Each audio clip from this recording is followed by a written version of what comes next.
A paz do Senhor Jesus Cristo, estou aqui nesse exato momento para vos trazer uma palavra do coração do Pai, do Filho e do Espírito Santo, para transformar o teu coração e você ser libertado das coisas terrenas, de bens materiais, morrer para o seu eu, crucificar a tua carne e viver somente para Deus Todo-Poderoso, que quer salvar a tua alma do inferno.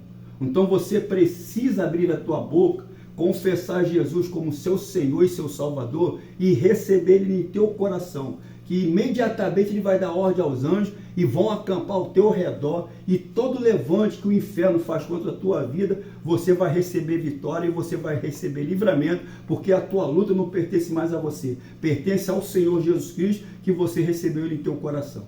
No livro de Mateus, capítulo 6, versículo 9 ao 11, ao 13, diz da oração do Pai Nosso. Mas eu quero focar somente na primeira parte da oração do Pai Nosso. Eu quero falar somente o Pai Nosso. Preste atenção. Se eu faço uma oração e chamo o Deus Todo-Poderoso, soberano, eterno, Criador dos céus, da terra, do mar, de todo ser vivente e juiz de todo o universo de Pai, é óbvio que pela fé nós temos o irmão mais velho.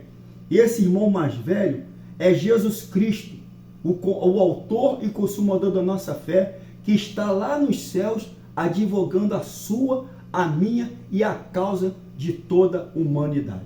Eu preciso ter essa certeza no meu coração.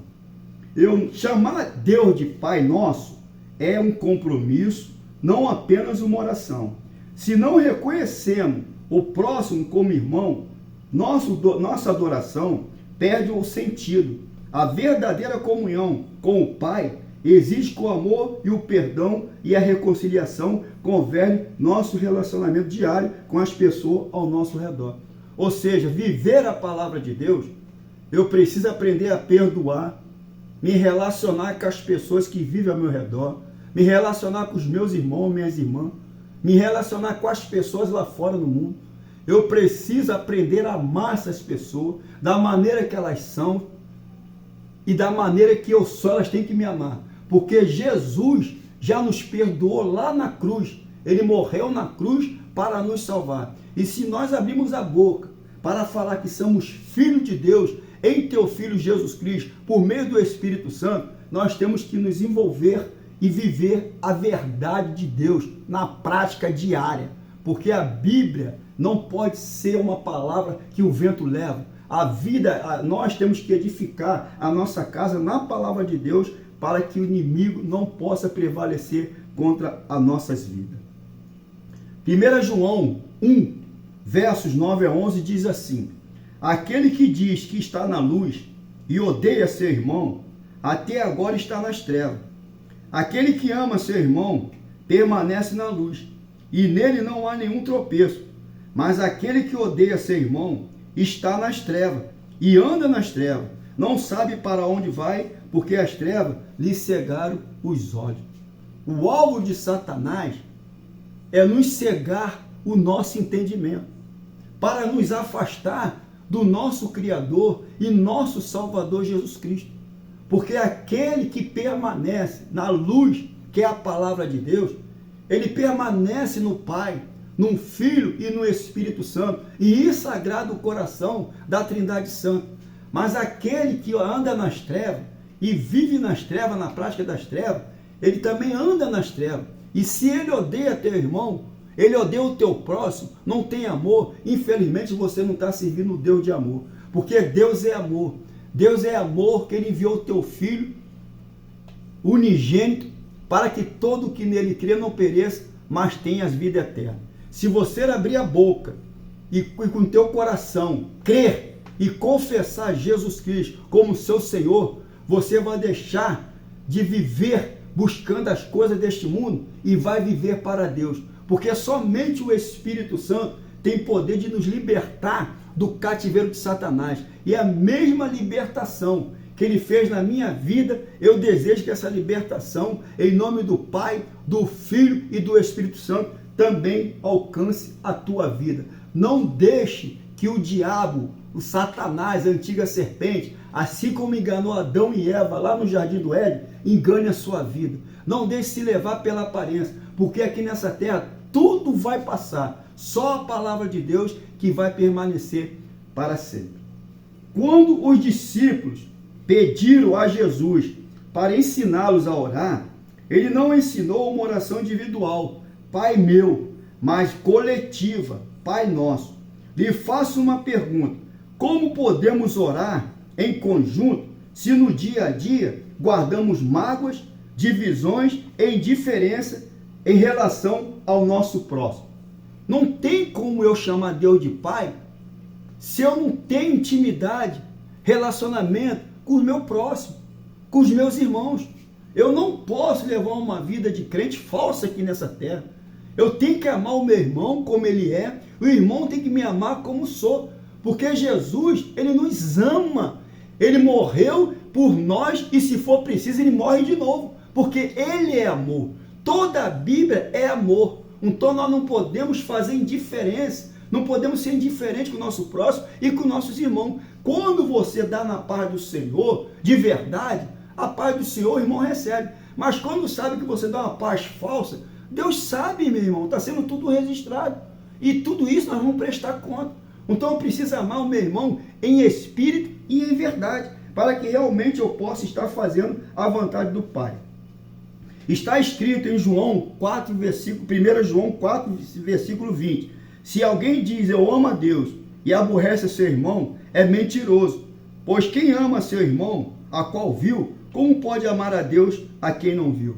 Ou seja, se eu falo que amo a Deus, a quem eu nunca vi e não vejo, porque nós temos que amar a Deus pela fé, e sem fé é impossível agradar a Deus. Se eu não consigo amar o meu irmão, que eu vejo todos os dias, é impossível chamar Deus de Pai. Se Deus é meu Pai, eu também tenho que amar os meus próprios, porque Ele me amou toda a humanidade. Então não adianta você dizer que ama a Deus, que não vê, se você não consegue amar o teu irmão a quem você vê. Você precisa se relacionar com o seu irmão, ter intimidade com o seu irmão e amar a Deus acima de todas as coisas e o teu próximo como a ti mesmo. Isso é bíblico, irmão. A Bíblia, toda ela é amor.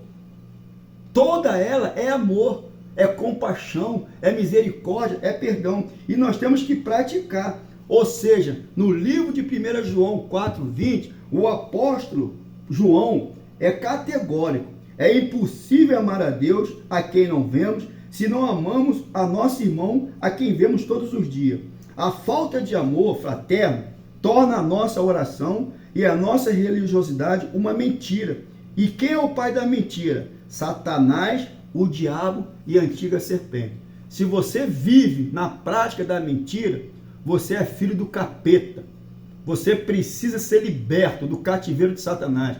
Você precisa voltar às primeiras obras e o primeiro amor.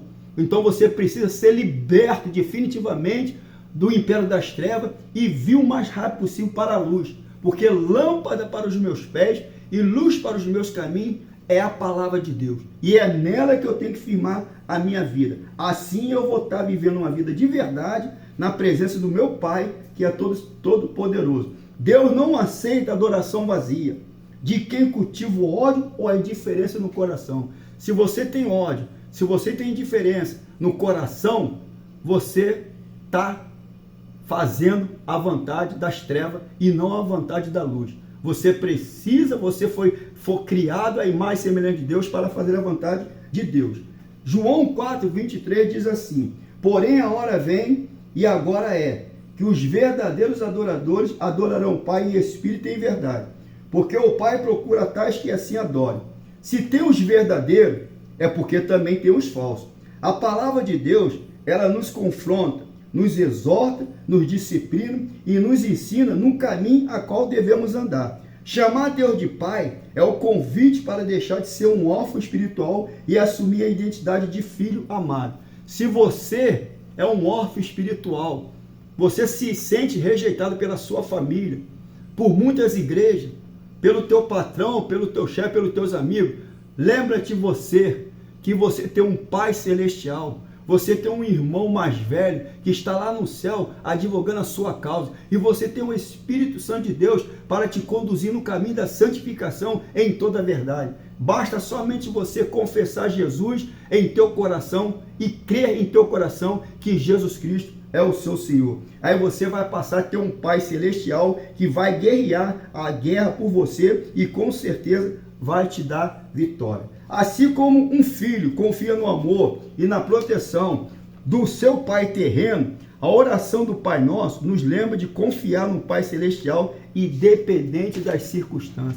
Meu irmão, precisa amar a todos, principalmente ao meu Pai Celestial. Independente de ser pobre, independente de ser rico, independente de eu possuir posse, independente de eu ter qualquer coisa, eu preciso amar a Deus. Quando nós chamamos o Pai, o Filho, o Espírito Santo para fazer parte da nossa vida, com certeza a luta vai vir, mas a vitória é certa, porque nós somos filhos de um Deus que nunca perdeu, não perde e nunca perderá uma guerra e nem sequer uma batalha, porque Ele é todo poderoso. Que você possa receber essa palavra na tábua do teu coração e fica na paz do Senhor e até a próxima segunda parte da oração do Pai Nosso. Deus vos abençoe.